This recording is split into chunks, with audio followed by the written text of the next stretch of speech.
I secretly hope we get the color green. Green, not green. Ooh, we did get green. We got forgiveness. Oh, I love that. I really love that, especially like in knowing in the topic, which is the progression of our practice. And so forgiveness, I love that. Oh, hi, Kara. Kara said, hi, Kim. Hi, Kara. Okay, so I'm actually going to read from the book on this because this book is gigantic. So it's not like it's one of those decks that like I think the book is important. So not a deck that you would use for clients, but a really good deck that you can use for yourself. Okay. Summary. As the Buddha said, holding on to anger is like drinking poison and waiting for the other person to die. Forgiveness can be extremely difficult, especially when we have been deeply hurt, abused, or betrayed. In the hardest scenarios, the pain from these experiences can feel like a permanent part of ourselves. And that can be a persistent reminder of the person, experience, or institution or culture. And that inflicted such brutality. In order to free ourselves from this cycle, we must try to let go and move beyond the hurt and the anger. Because when we release our anger, we forgive, we release ourselves from bondage and the horrors of reliving the pain. Forgiveness may feel like letting someone off the hook for their wrongdoings, but a healthier perspective can be to recognize the damage and pain that may have led the person to patterns of destructiveness and harmful behavior. There is a saying that hurt people hurt people. It may sound overly simplistic and reductive, but there is a deep truth in this. To forgive is not to necessarily absolve someone of their wrongdoings or to lift the karmic burden that they may have upon them, but it is the simple act of acknowledging the humanity in another, having empathy, and moving beyond the old story. This card is asking you to choose the path of forgiveness to make peace for the benefit of yourself and for the greater soul story. The keywords of this card are letting go, moving on, and release. The symbolic connections are a spider web. It is symbolic of the spiral of our universal connection. The spider is building its web in symbolic. It is symbolic of our experiences throughout our lifetime, the good, the bad, the ugly. Through these stages in our life, we are entitled to forgiveness and forgiving others. We carry these feelings with us until we are able to fully forgive and let go, which leads to moving on and moving forward. The planetary and celestial connections are Neptune. It is dreamy, higher octave planet representing forgiveness, compassion, fantasy, illusion, delusions at times. But it is in certain aspects we have ideas of what we are and what we are mad at, what we cannot forgive. That this planet can help break through with its deep wisdom and intuitive insights. Its embodied connection is the hips. The hips can spiritually represent our fear of moving forward, often leading to our ability to forgive, as they are the storehouse of our experiences through life. The hips can be associated with our sacral chakra and linked to our capacity for empathy and how we relate to our emotions to others. The hips can carry stored emotions. The color prescription here is pink. It is helpful to healing forgiveness and prompts when you feel you are ready to let go and forgive, a compassionate meditation or healing intention, such as the familiar or traditional Hawaiian practice, is valuable in assisting the balance of energies. Fun. Okay, so let's just keep forgiveness in our mind today as we're going through today's lesson. I love that. And it's funny, a lot of the times when I do get to our sacral, I always remind everyone, you'll notice me a lot when I'm guiding us through meditations, is I'm like, really break up that energy in your hips and kind of imagine like shake and bake, baby, like crunch it up, break it up, let it go. So remember, your hips can take a lot. Your hips also carry a lot. And so let it go. Okay, so let's talk about Frankenstein. I wanted to share an analogy with you about Frankenstein. I want to see if I can also, real fast, let me see if I can share my screen with you.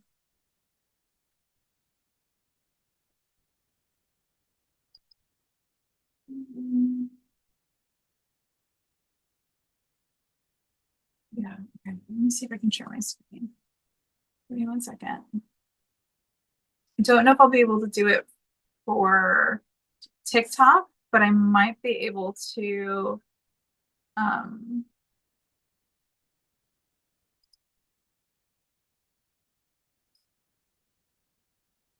on. Imagine being able to build an app with your name on it just by thinking about it. Meet Base 44, a complete All right, give me a second. I'm gonna share screen with everybody here.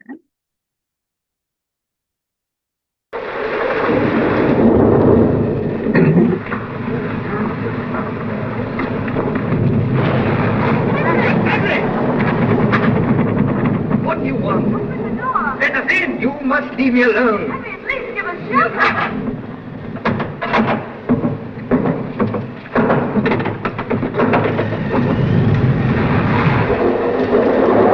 All these markers and locked doors. Henry, Elizabeth, please, won't you go away? Won't you trust me just for tonight? oh, you're ill. What's the matter? Nothing. I'm quite all right. Truly I am. Oh, can't you see I mustn't be disturbed? You'll ruin everything.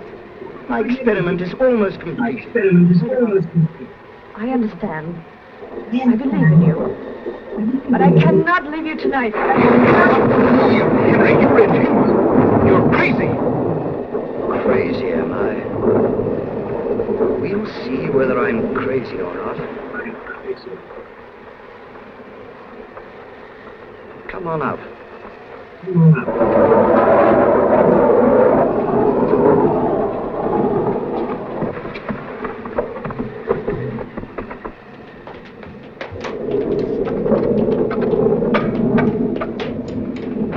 Quite sure you want to come in?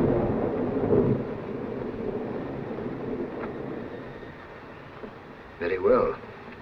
Very well.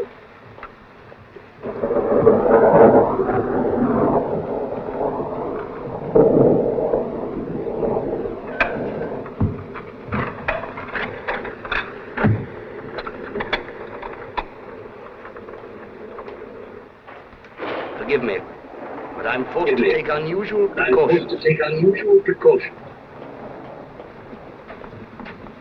Sit down, please. Sit down, please. Sit down. Sit down.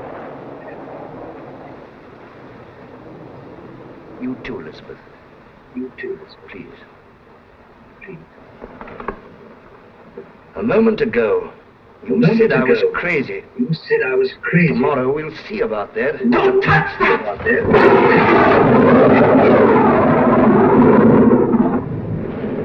I'm sorry, Doctor, but I insist.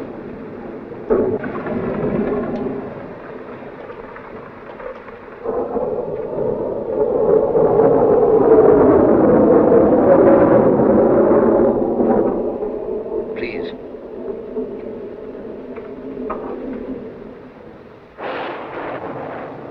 Dr. Wellman, I learned a great deal from you at the university about the violet ray, the ultraviolet ray, which you said was the highest color in the spectrum. You were wrong.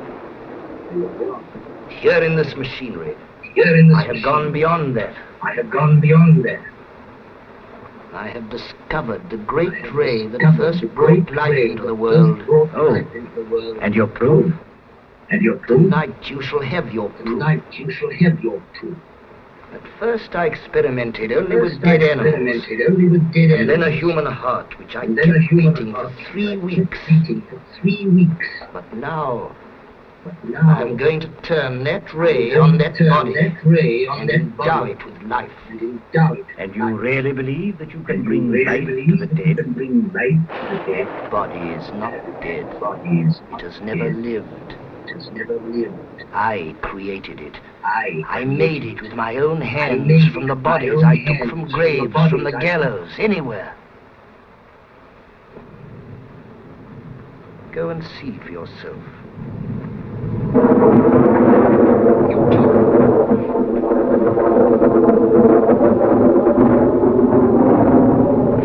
Yes? Eh?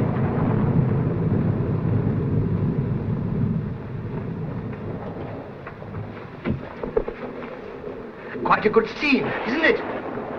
One man crazy, three very sane spectators.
It's alive!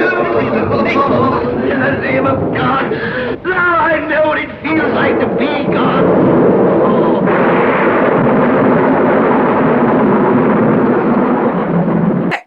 So, thank you for watching. There's a reason why I had to watch that. So when we are starting our practice, we are Frankenstein. We're new. We're alive.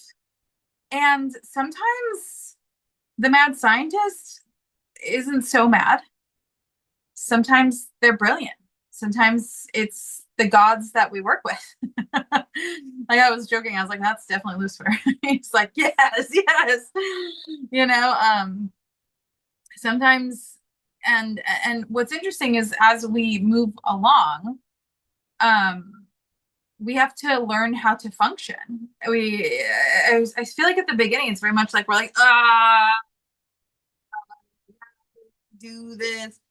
And we were figuring out how to receive messages, how to be in our own body, how to work with our clairs, how to do anything. And we find ourselves so susceptible to the opinions of other people. Our foundation is rocky. The ground is rocky. We are fucking rocky. I don't know if you've seen the Rocky Horror Picture Show. I was gonna make you guys watch Rocky too. Like when he comes, you know, watch it when Rocky comes out and Frankenfurter, you know, makes Rocky because he doesn't know what he's doing either.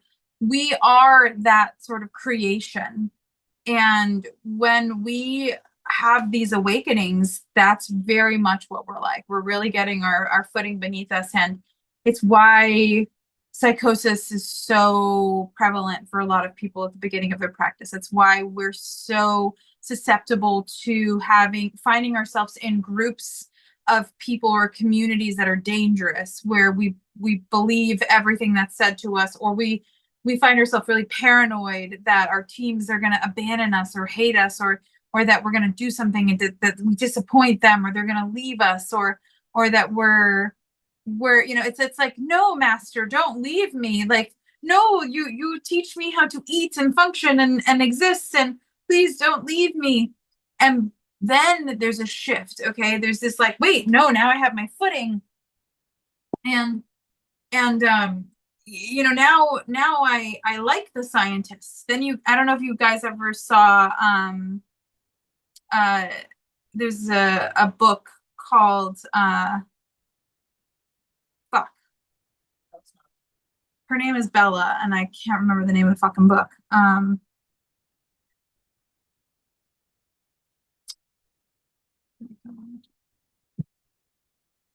The actress that looks like a fucking cat was just in it. Everyone was saying that it's a terrible movie because they think that it like glorifies pedophilia. Poor Things. Poor Things. Thank you. Poor Things. One of my favorite books. An amazing movie. If it's so good. If you don't understand metaphors, then you're not gonna fucking get it. But she does look like a cat. Don't tell me Emma Stone does not look like a fucking cat, but she does. Sorry, not sorry. Anyway, so we have a lot of references. Frankenstein's not the only one. There's quite a few, and I highly suggest watching these movies, watching Frankenstein, watching Rocky Horror Picture Show, watching Poor Things, watching the dynamic between the mad scientist and his creation, because you'll see a lot of similarities between you and the divine that you're working with. Or you and your mentor. And if I'm your mentor, shut your mouth. I'm just kidding. I love you. So you're telling us you're a mad scientist? If you haven't figured that out, then I don't know what you're doing. I am the. Are you kidding? Did you see him? He's like, now I know what it feels like to be God. I'm like, oh, okay, yeah. Like, I would love that. Are you kidding me? I was like, oh, well, now I need to watch this movie again. But yeah, like, I mean, if I'm your mentor, no, I'm not. Yeah, like, watching these, seeing that like primitive Penny Dreadful. Amy, thank you. Penny Dreadful is also a great one. Yes. Oh yes. Seeing these like very primitive kind of like coming out of your shell moments. It's like, you feel so. It's like oh God, I remember that scene where Bella is like trying to eat, and she's at the table and she's trying to eat, and she's like, she just keeps grabbing the spoon and she's trying to like get it in her mouth, and he's just like eating perfectly, and he's like watching her, and he's like, oh, go on, blah, blah, blah. And she's just like, and you could fighting so hard, and it's like, we've been there, we feel that, and it's so frustrating because we're grown adults and we're like, why am I so frustrated in my body, in my mind, in my practice, in my spirit? Like, it just doesn't, it's not tracking. And then, and then on top of that, you're dealing with other people going through the same thing. And you know what you do? You attack each other. You attack each other because you don't have anywhere else to talk about it, because you can't go talk to Carrie, your friend Carrie down the street, about it, because Carrie just went to Home Goods and the only thing she wants to talk about is what she saw in aisle 4. She can't talk about this shit. You can't go to Carrie and be like, Carrie, Asmodeus did this. You can't do that. Carrie doesn't understand. So then you go to your friend who you thought was your friend, but really it's a relationship that is with another Frankenstein who barely can function. So you're both at the table, might as well just throw food at each other at that point. You're better off doing that, you know? And then you've got all these mad scientists around going like, look at what they're doing. They're getting so far. They're doing so much. They're progressing wonderfully. Yes, they are. Did you see Bella today? Did you see what she did? She ate. She lifted her whole spoon all by herself. You know, like they're very, they're, they're very proud of us. And the reason why I wanted to share this analogy is because as a coach and as someone who's been a coach for so many years, when you come to me and you're like, I think he's disappointed in me, I'm like, oh baby, no, he's not. I know he's not, because I know that he sees you like a little baby Frankenstein. And I know that he's over here very proud of the little steps that you've taken. And you're the one that's judging you. You're the one that's in front of the mirror trying to button your shirt, and you're mad because your tiny little fingers can't get the buttons going. And he's the one that's sitting there that's going, oh, good job, baby. Look at those buttons. Keep trying. Keep going. You're doing so good. And it's not patronizing because he means it. They mean it because they see what you're doing and they know what you're doing, and they know how hard it is. They know how hard it is. They know that you're doing something that is not built to be done as a human. And you're doing it. And so when I sit there and I'm telling you, like, no, you're doing it. Like, it's amazing. I mean it. Like, I genuinely mean it. Like, it's, you have to recognize that what you're doing is amazing. And then what will happen is there's a progression that happens. So I want to progress, if you saw Poor Things, to when she starts sleeping with people for money. I don't know if you noticed that part, like later on when she starts like sleeping with people for money. And then with Frankenstein, he starts getting really fucking mad at the scientists and he starts wanting to kill him. Like, he starts turning on him. Like, there's this change that happens where we start to evolve more, and then we feel anger. And that's when we start turning on our friends. It's when we start turning on our practice. We start feeling like our team is mad at us. Things start shifting. There's a lot of anger, and that anger is okay. It's okay. We express it in different ways. It's like a teenager phase. It's a phase where we're mad at ourselves. We're mad at not progressing fast enough. We're judgmental of ourselves. We're judgmental of the progression. We're beyond the point of the spoon and throwing things and the high chair, and we're past the point of the tying of the shoes, and now we're to the point of like of fractions, and they're not making sense, and we want it to make sense. We want it to make sense, and we're like, I've come so far. This should just click for me now. And then that's when we go to the scientists and we're like, what the fuck? What the fuck? You fucking made me make it make sense. Make it make sense, bro. Like, why did you do it like this? Why am I like this? Make it easier. And they can't. And that's where the emotions come in. That's where we start learning more about how we feel about ourselves in the practice. And this is where authenticity starts coming up, and we learn who we are in this work.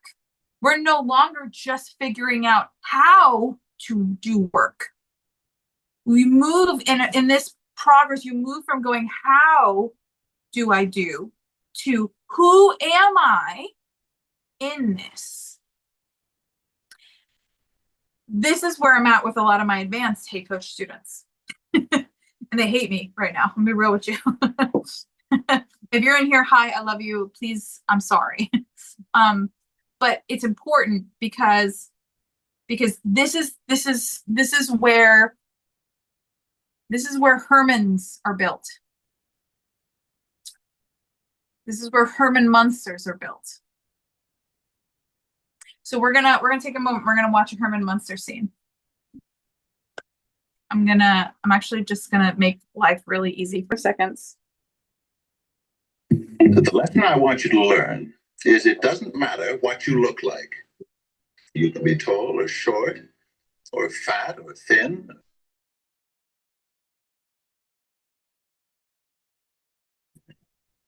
Be black or yellow or white, it doesn't matter. What does matter is the size of your heart and the strength of your character.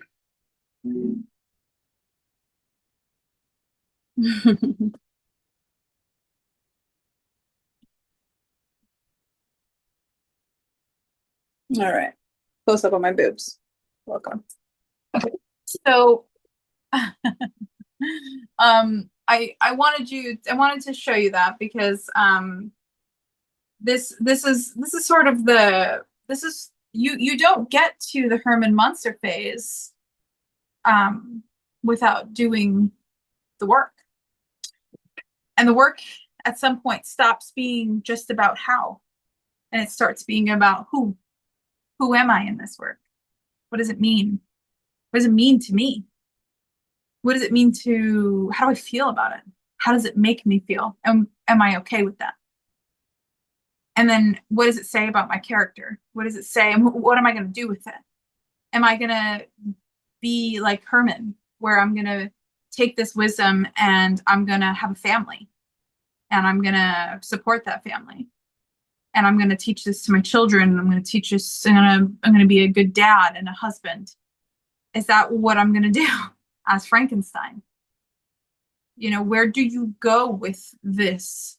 Or do you allow it to eat you alive and become truly the monster?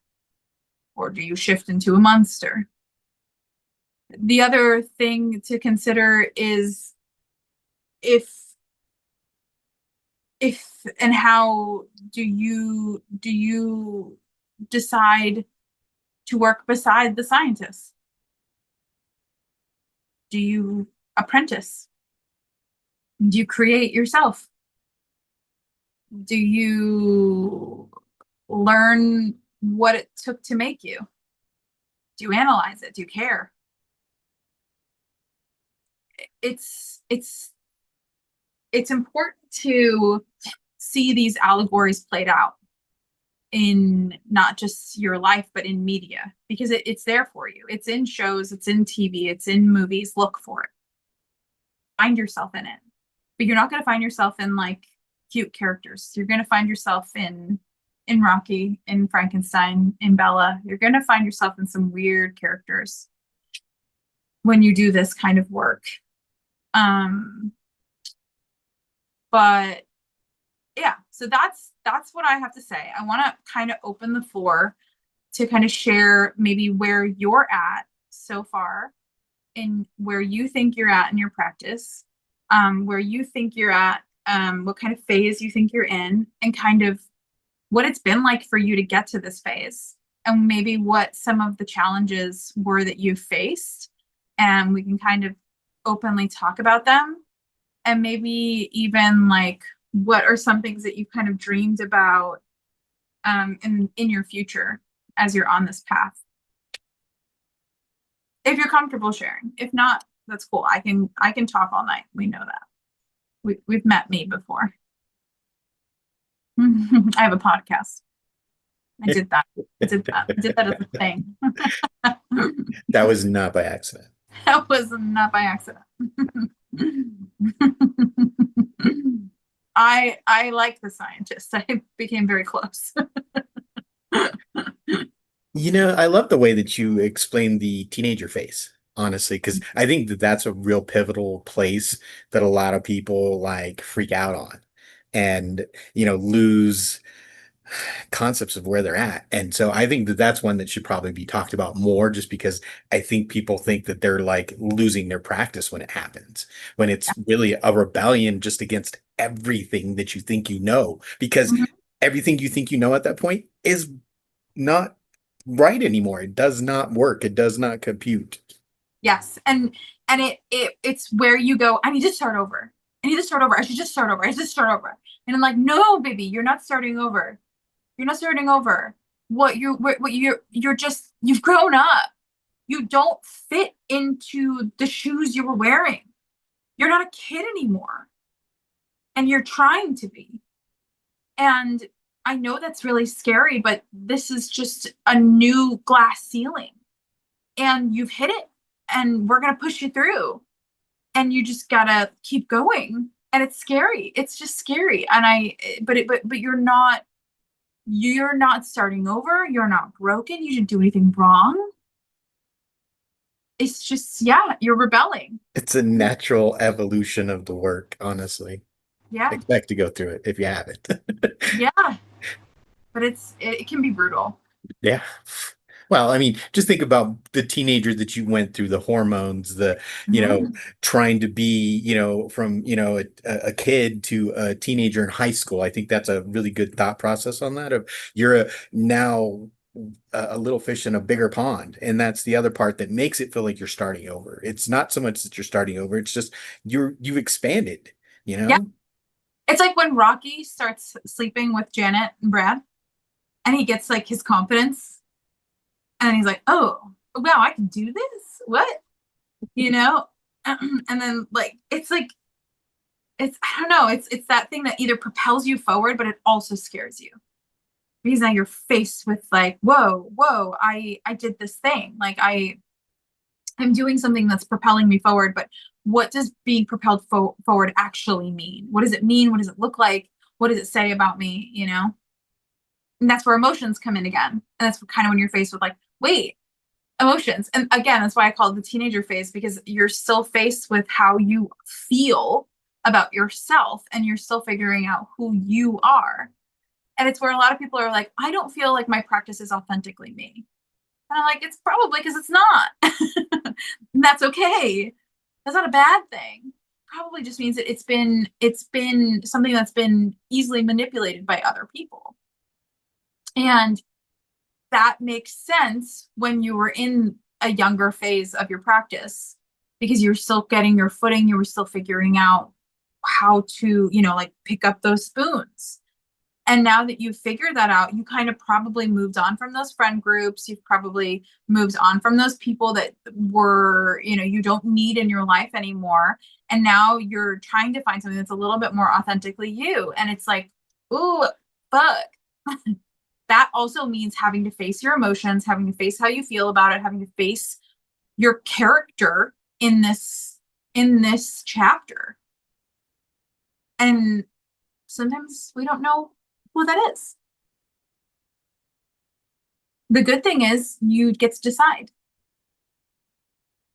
Yeah, and I think much in the way too, like that we follow like older kids around trying to do what they do. That's a little bit of how that kind of intertwines with our practices. You see other people that are further down the trail a little bit more than you, and you start to try to assimilate some of the things they're doing, which you may take components of that later and build it into your practice, but you may not. And it's okay to try to maybe emulate that a little bit for yourself to try to figure it out, but know that you're going to try to figure it out, not just keep following them. Yep, exactly. It's like, that's why when you hear people say like, stop comparing yourself, stop comparing your practices, stop comparing this, it's not because and it's usually us old farts, like us Herman monsters over here saying like, the best thing to do is stop comparing yourself, because what you can do is focus on your character, and that's all you really need to do is just love yourself and get where you're going. Like we all of a sudden have a transatlantic accent and we're like, very quickly like telling you like, really just try to be proud of yourself. You've come incredibly far. Like we just get real weird. It's usually us doing that. But the fact is you're doing it, and you're gonna you're going to. It's because you're actually probably in your practice, you're a junior in high school, and the new trend is just came out and it's too expensive. Do you know what I'm saying? Like, and you're fucked. So you came to like your cool college friend, and they're like, oh, don't worry about that trend. It won't matter to you once you're in college. High school doesn't really matter. We're not in college. You can't. Why did you come to the old person that has like a family of 5? Like, don't come to us. But you do. And it's a good thing you have us too, because the good thing. I'm over here defending us. I'm like, it's a good thing you have us. You see, who's attacking you, Bella? We're over here. We'll get you sorted real fast. But but like truthfully, what I've seen so much from, and I'm so blessed because like I have so many students from so many different like paths, and they've been through so much. Oh, my fucking goodness, the amount of things my students have gone through. The amount of times my students have tried to get rid of me, that's my favorite part, where they've come to me and they've been like, I'm too broken for you. And I'm like, bet. Bet. Bring it on, baby. Let me see what you got. And it yet to happen. Because I've seen it all. And there's nothing you're gonna be able to say, because I am an old Herman monster. I am, and I've been there. I know what you're gonna say. I want you to bring it to me. But the thing is, it gets trickier when you go to someone that is in 12th grade and you're talking to them, and you may be in 8th, and they're over here telling you like, well, actually what you need is like this, this, and this. And if you don't have this and this, you're fucked. And then you're like, well, Bella said that I didn't need that. And they're like, well, Bella is 80. So she doesn't fucking know what you need in high school, okay? And do you see what I'm saying? Like, the problem is when you have too many hands in the fucking cookie jar, the cookies go bad. Okay? Like, there's a point where discernment is fucking pivotal. Even me, if you're coming to me too much too, stop. There's a point where you have to know that you need to use your own discernment. You need to just simply pull back from other people's opinions. Listen, let me tell you something just from a perspective of theater kid, okay? Like, before I got into teaching in this fucking realm, like, do you know how much I gave a shit about what people thought about me when I was doing theater professionally? I cared so much. So much. So much. I don't give a fuck anymore. At all. Like, period. At all. I'm so grateful for that. Like, so grateful. This work has changed that for me. And my character has changed because of this work. The level of fucks I have to give is gone. Has greatly been taken. And that goes in time, I can promise you. When you start to care about what really matters. And caring about what like your friend's opinion is on your practice, I can assure you it doesn't matter. It doesn't matter what Amy thinks about your practice. Okay, I'm making up names, guys. It doesn't matter. It doesn't. What matters is, can you sleep at night? Are you building character that you really care about? Are you becoming the person you want to be? Can you look in the mirror and do you like who you see? Because if you don't, that's a whole other beast. You know? Because then it just becomes a trend. And if you're doing this for trend purposes, stop now. Stop now. Don't do it. Don't do it. This is not the thing to do for trend purposes. This or tattoos. Don't do either of those things for trend purposes. Buy tarot decks for trend purposes. That's a fun thing to do. Great, fun, resale value, super wonderful. Do that. Don't do this. Don't hang out with very powerful gods for funsies. I highly don't suggest it. I love that you just got like a random accent. Don't do it, okay? You hear me? Do cabbage cleanse for trend purposes. Don't do this. Do fun water bottles for trend purposes. Not this. But hanging out with gods for funsies, no, not fun. This is rich people accent.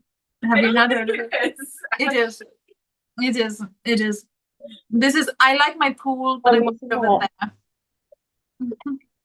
That one rich couple. Yeah, it's the rich couple accent. Oh. Yes. Yeah. You know what I think? I think the pool needs to be a little bit to the left. Just slightly, ever so slightly to the left. We just needed to move it like 2 inches. 2 inches. Just, you know what? Tell the pool boy. He'll fix it. I love that they went for doing witchcraft skits to the rich people. Yeah. The dichotomy of that actually makes it even, I think, more funny, to be honest with you. I just love their witchcraft like skits too when they're like, your spirit is spiriting. It's so strong right now. I could watch them for hours. Oh my god, me too. Me. I like how one of them is like, okay, well, I'm going outside, and the other one is like, oh, yep, I'm staying in here.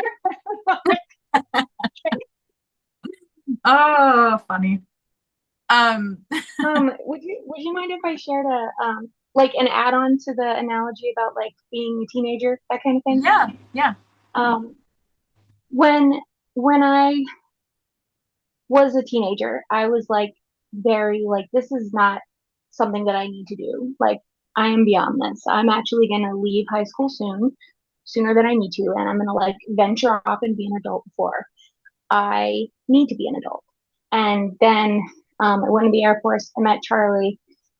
And even then, I was like, we can totally do this. We're going to be in a relationship. I've never really been in a serious relationship before, but we're going to be in a relationship, even though we're like 17 and 18 or 18 and 19. And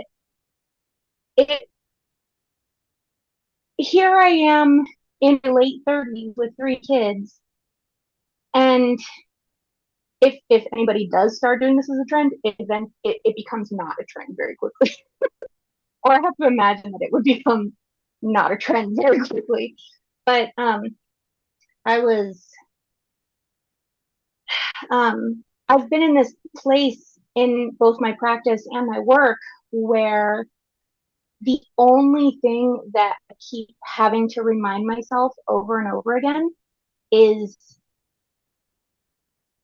it's going to be okay. And I know that because of all of the bajillion meditations that I've done and how I've kind of like created this like mental safety net for myself where if I feel like this isn't going to work, no, you can look at the data. If I feel like this isn't going to be enough, no, it's going to be okay. Like, just keep going. If you feel like you're doing it wrong, you're not. Look at what you've done so far. Look at the past 3-4 years. Look at all of the things that you've done online. Look at how much you've grown. Like, I have this network of, it's like a flow chart in my mind where I'm like, okay, I'm spiraling. What do I need to go check on, like, to bring myself back from spiraling? But there's like, it feels like there's no in between. So it's like, oh my God, what am I doing? What am I doing? No, everything's fine. Remember this. Remember this thing. Okay, yeah, that's true. Okay, well, I'm gonna do today like normal then, and know that I'm working and putting one foot in front of the other, and like I'm making progress, and things are going to be okay. Like, this is, I don't know what I'm doing. Like, everything is falling apart. No, it's not falling apart. Look at the data. And I feel like lately every meditation or affirmation or tarot card I pull is that it's either like Queen of Pentacles, Queen of Cups, Empress. One of those three. Like, steady onward. Like, but in that, like, know that they, I'm sorry, like, you know that you're doing the thing that you should be doing and it is right for you. It doesn't have to, like, as soon as I start comparing myself to anybody else, it all falls apart. So it's kind of like having blinders on, or like having tunnel vision, which in and of itself sounds like the antithesis of what someone in my position should be doing, but I'm doing it anyway. And it's like just beyond that like teenage phase, but still very much in that teenage phase. But it's like the panic phase. I'm there. And I feel like I'm not even one of your like advanced students, but as soon as you said like your my advanced students probably feel like this, I don't even remember what you said, like you're in this place. Yeah, yep, that's progress. That's called progress. Yeah. It's like the stage before college. It's Yeah. it's like that, like you're an adult and now you have to do like adult things, and it's like all the pieces should be in place and yet they're not. And it makes me think about when I was younger actually, and I was married to my first husband and I was like stupid. Um I was thinking about we were talking about fostering, and there was this opportunity to like foster this kid who was like 17, and we couldn't because we weren't old enough. But I had like this like really big epiphany that someday I would totally want to, if if he was like a kid was up to it, like wanted like a foster situation, that I would want to foster a 17-year-old. And at the time my ex-husband was like, why are you like so like kind of set on this? And I was like, well, I'm thinking about it. And I'm like, when I turned 17, I was a fucking moron. And like, I still am a moron. And I'm in my 20s. And like, you're still a child. You just shift to a new phase of childhood. It's the phase where you're supposed to be an adult and the world sees you as an adult, but really you're just like a big child and you like really need help. But like, you're not like in a place where you know how to ask for it, or like you know how to like even receive it, especially if you've been like raised poorly, like, or in a situation where like you would, if you're in a foster care situation. And I was like, if we're ever in a place, and I said this, I was like, if I'm making a solemn vow, if I am ever financially, mentally in a place where I am capable to foster a child who is leaving the system at 17, and they choose actively, they say, I want you as my family, and they choose me, the fucking slam dunk, I'm their mom. I'm all theirs. Like, and then that was like a promise I made to myself, because I really do think that between 17 and 26, it's just like phase 2 of teenage years. Like, that was literally the years that my parents stopped being my parents. Like that sucks. Like yeah, looking back at that, and I know yes, that's like so much. it's really when you crazy. are hit with abandonment. It's when you learn, like, I've been abandoned. I am abandoned by not just my family, but like, this is where my friends have abandoned me. This is where I abandoned myself. This is where I've learned that, like, oh God, especially when it comes to like ADHD or neurodivergent people, because they look at the people around them for like social cues. And yeah, it's really brutal. It's really brutal. And I think that we feel that in the latter parts of our awakening, in our practice, and in our spiritual life, where we're like, we're abandoned, we're left. And you lose friends, you lose, it's like you just feel like your practice is not what you thought it would be either. And you are not who you thought you would be in your practice. I think that's the hard part is, it's always supposed to be getting better, right? You're supposed to be building bigger and better life, and things are supposed to be getting better. But the hard part is a lot of times so much of this does deconstruct itself to make room for the new things that need to come in. And that is where it feels very disheartening about, like, it's all crumbling around me. I must be doing something wrong because this isn't the way it should go. And it is the way it should go. Sometimes you have to, I heard a great quote the other day. Sometimes you have to take a piece of yourself and get rid of it, even though it hurts, but so that something new can grow there, much like a tree would, or, a flower. Yeah. Sometimes, yeah, growth is not easy. It hurts. Growing pains is a phrase for a reason. I I have always wanted to be someone that carries everyone else on my back. That's something that I've always wanted to do, where I'm like, I want to lift up everybody. I want everyone to be successful. I want everyone to have everything that they need and want. And to the point that I will drown my own self in the process. Risking my own work in the process. And recently I learned that, like, I can do that. I can do what I actually want, but I gotta get there first. And sometimes that means, like, temporary setbacks are not a big deal. They're temporary. That, like, sometimes big things that seem really, really scary, they're temporary.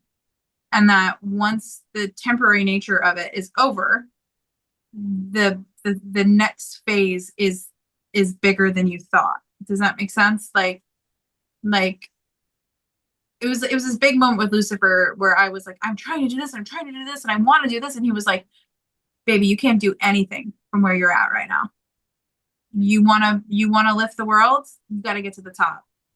Then you pick up the world. And I was like, cool, good point.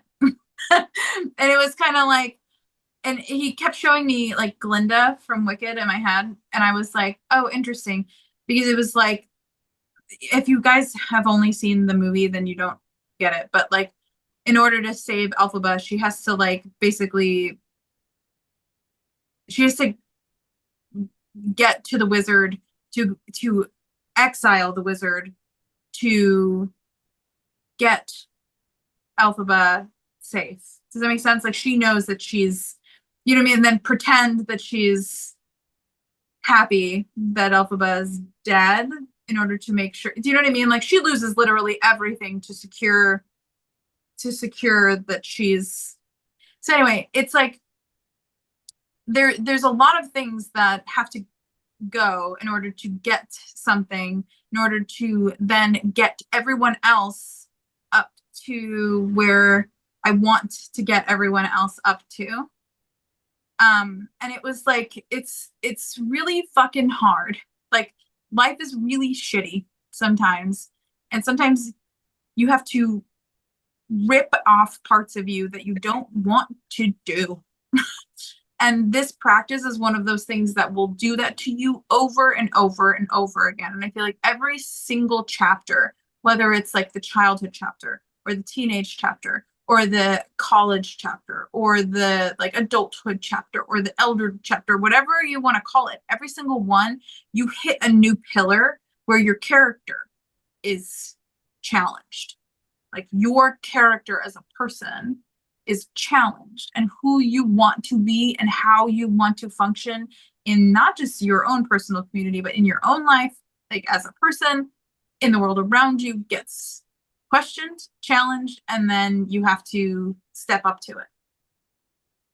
And it sucks. And that's why I'm like, not a trend, bad trend. Don't do it.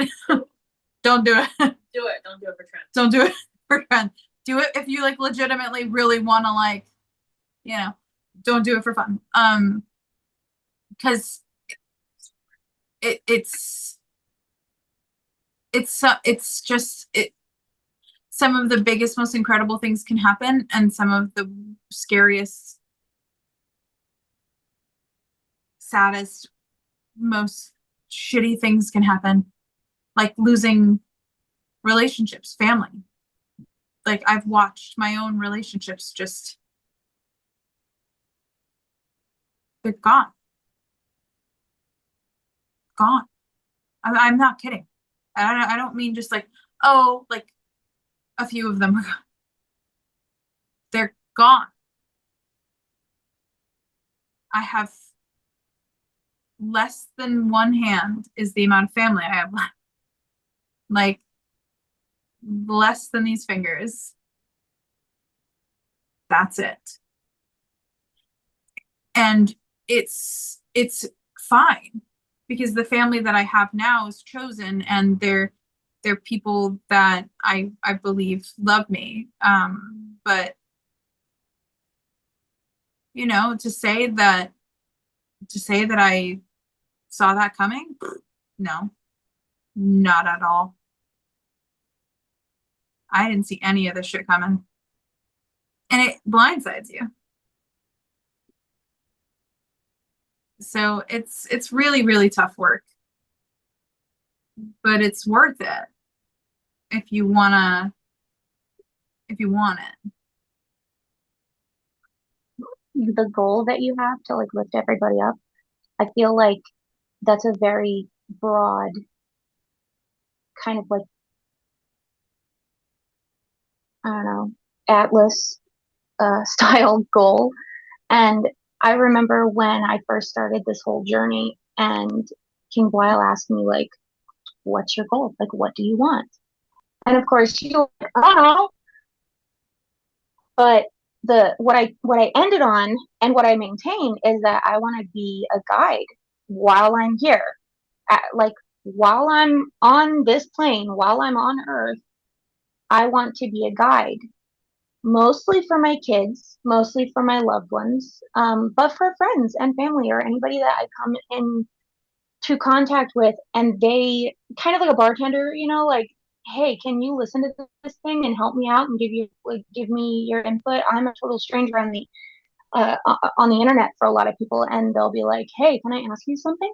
And I'll like, I'm getting to the point now where I'm like, oh yeah, go for it, because I know what to say. And before I never knew what to say.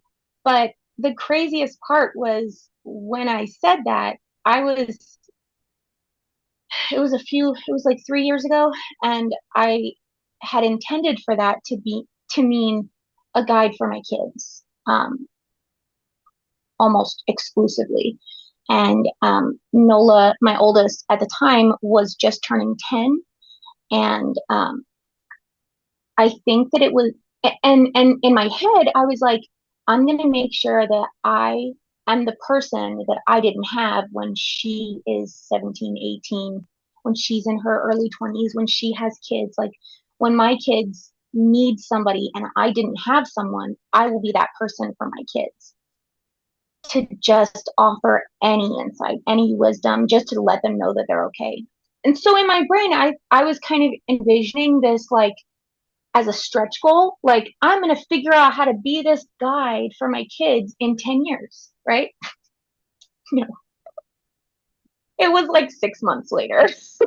My kid was like talking to one of her friends at school and got really upset and came home and says, Mom, how do I make sure that I keep my friends while also respecting my space enough to be able to say, no, I don't want to talk right now? And I'm like, baby girl, you're 11. Like, you could just say that. But it's, of course, turned into this whole thing. And I was like stunned. Not that my kid actually needs me, but that I can be this for her anytime. It doesn't, this idea that I had in my head about when she's going to need me in this like guide respect was fabricated by me. It was very, very wrong. um, and I think that that's one of those things that we kind of don't really realize. We could have this idea of what we want to be or how we want to do it, and that's great. That's great that you have an idea of like the kind of person that you want to be and what authenticity looks like for you. But you have no idea what that's gonna like look like in reality until it does. Yeah. So are we saying we're to practice is coming? No, Dawn, I think it depends on the person. I mean, I think that like it depends on where you're at in your practice. Like, I think if you have already gone through a teenager phase, there's usually a secondary phase, I think, where it's like that young adult phase where you're kind of like still putting pieces together. But not everyone hits that. So, I mean, I definitely did, but not everyone does. I've been writing, I've been I've been writing and like doing what I'm doing for a very long time. Like I think that a lot of people think that like some of my recent what might seem like successes is coincidental. It's not.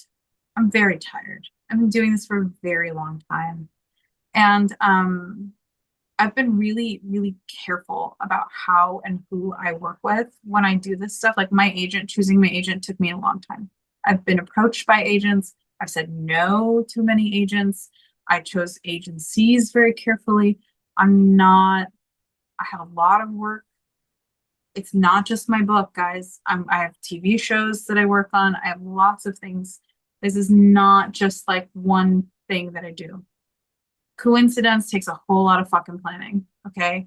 Like, and the reason why I'm sharing this is because, like, on this journey, one of the biggest things I learned was that nobody's rooting for you except for you. Nobody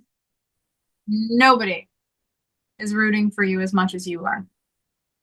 With that being said, when you root for yourself and you shift your perspective on caring about what you're doing, loving what you're doing it for you, competing with yourself, loving why you're doing it, there's something that happens where you start to meet people that will start rooting for you. Not only will they start rooting for you, they'll want to be involved with it. It's very strange. And then on top of that, they'll start rooting for themselves. And those are the people that I say I want to lift up. Those are the people that when they start rooting for themselves, I want to start rooting for them too. When we all start rooting for ourselves, we all start rooting ourselves into nutrient-rich soil. And that's how we elevate this world. That's how we elevate ourselves. That's how we elevate consciousness. And that's what I want to be a part of.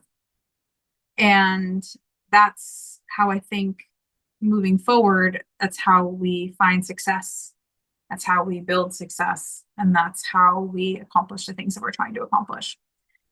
And I have no doubt, the next like 10 years, the people that are in my life, every single person that I'm staring at here, I'm going to watch all of you flourish. I know that. I don't just like feel that. I know it. I can't wait to see it. I think about it all the time. When I see all of my, like everyone's small businesses, I'm like, I can't wait. It's going to be great. It's going to be great. I have no doubt. There is no place for doubts in that reality for me. Did Ari just put the word cat in the meeting? Like she's There was a glimpse of Brutus for a second. And I got it. I'm like, she's rooting for the cat, and you know what? I'm here for that too. Like we are all rooting. We're all rooting. I mean, everybody loves Brutus. Everyone's rooting. Brutus has a small business, so you know. It's He channels name. It's called Toe Beans Inc. So you know, it. Yeah, he gives you channeled messages from the aliens. So. Look, can you get him closer there? Look at his irises. He's so high right now. He's so high he was attacking the curtain earlier. So if anybody saw the curtain, hey, that's called trance work. He's stoned at his fucking mind. Give me his business card. Yeah, he's channeled messages from the aliens. But anyways, I think, you know, like this work is really cool, and be proud to be a Frankenstein, no matter where you are in your Frankenstein journey, whether you are still fumbling around making noises and just came back to life. Cool. Also, it's a super fun place to be. It's a fun place to be. Just go attack the scientist. Like, just go for it, you know? They can handle it. But you know, if you're in a different phase where, you know, you're a little bit further along and things are really frustrating, or you're in the rebellion phase, or you're in your Herman Munster phase, you know, and you just need ladies to lunch with, like, I'm here to trap like an old biddy in transatlantic accents. We can do that too. You know, like whatever you want, like wherever you are, know that there is there's still something to learn. This is a never ending evolution, never ending. Always a challenge, always a challenge. And yeah, I hope this class was good. I hope you liked it. It was a long class. I didn't mean to go over. Tomorrow I'm going to get my birthday tattoo. So thank you to everyone that sent me money for my birthday tattoo. That's really exciting. I'm really excited to go get it. I'll send you pictures of it when I'm done getting stabbed by needles. It's all I ever want is tattoos. And you know, so I try to get at least 1 or 2 a year. But it's exciting. And then yeah, I'll do I'm not gonna do meditation tomorrow morning. I have way too many sessions tomorrow before my tattoo appointment. So I think I'm gonna reschedule that meditation just so you guys know. Maybe for Sunday morning if everyone's available. No? No. Okay. Maybe for next weekend. We'll figure it out. But have an awesome night. This is recorded, so I'll go ahead and post it on the link to it on the